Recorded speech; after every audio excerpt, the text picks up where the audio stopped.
স্বাস্থ্য ব্যবস্থা আগে যেরকমটা ছিল এখন সেরকমটা নেই। এখন যে চিকিৎসাটা হয়তো সামান্য ওষুধেই করা যেত, যেহেতু এখানে ব্যবসা ঢুকেছে সেজন্য সেই চিকিৎসা করতে এখন অনেক পরীক্ষা নিরীক্ষা করানো হয়, এমনকি অনেক অপ্রয়োজনীয় ওষুধও দেয়া হয়।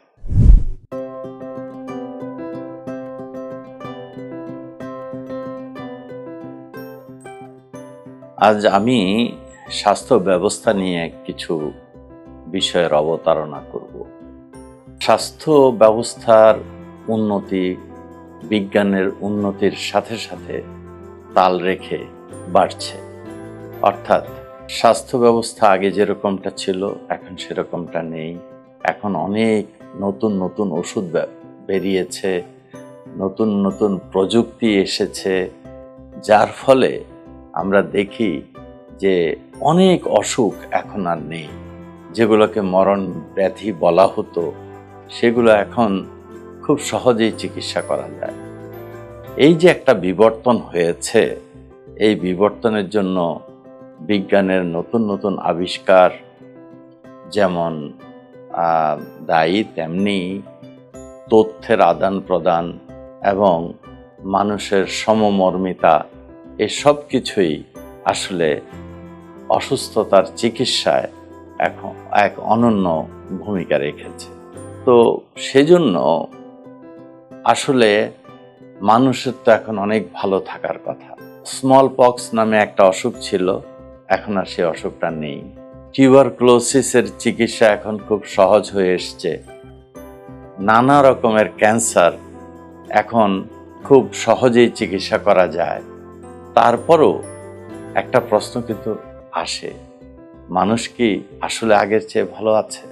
এই প্রশ্নটার অবতারণা এই জন্যই করা হয় কারণ আসলে চিকিৎসার ব্যবস্থার খারাপ দিক যেটা, সেটা হচ্ছে দুর্বৃত্তপরায়ণতা। অর্থাৎ দুর্বৃত্তায়ন হয়ে যে চিকিৎসার সুফল মানুষের দোরগোড়ে পৌঁছে যাওয়া উচিত ছিল, সেটা কিন্তু আর এখন মানুষের দোরগোড়ায় ঠিক মতো পৌঁছেনি।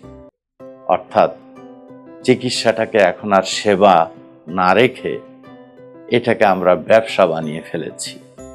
এখন যে চিকিৎসাটা হয়তো সামান্য ওষুধেই করা যেত, যেহেতু এখানে ব্যবসা ঢুকেছে সেজন্য সেই চিকিৎসা করতে এখন অনেক পরীক্ষা নিরীক্ষা করানো হয়, এমনকি অনেক অপ্রয়োজনীয় ওষুধও দেয়া হয়। তো এই যে অবক্ষয়, এই অবক্ষয়টাকে যদি ধরে ঠিকমতো প্রতিরোধ না করা হয়, তাহলে চিকিৎসার যে উন্নতি হয়েছে সে উন্নতিটা আসলে মানুষের কোনো কাজে আসছে না। যে কারণে আমরা দেখছি যে এই চিকিৎসা করাতে গিয়ে দরিদ্র আরো দরিদ্র হচ্ছে, কারণ দরিদ্রদেরকেই ব্যবসায়ীরা সহজেই প্রতারিত করতে পারে। এই ব্যবসার ভেতরে হাসপাতাল কর্তৃপক্ষ, হাসপাতাল ব্যবস্থাপনা, ডাক্তার, চিকিৎসা শাস্ত্রের সাথে জড়িত অন্যান্য যে সমস্ত লোকজন আছে, এরা সবাই কিন্তু দায়ী। এর মধ্যে কিছু কিছু ভালো লোক আছে যারা হয়তো চিকিৎসাটাকে এখনো সেবামূলক কাজ মনে করেই অনবরত চেষ্টা করে যাচ্ছে, কিন্তু এই যে দুর্বৃত্ত যারা আছে তারা বিভিন্নভাবে এটাকে নিজেদের স্বার্থে নেয়ার জন্য আসলে অনবরত কাজও করে যাচ্ছে।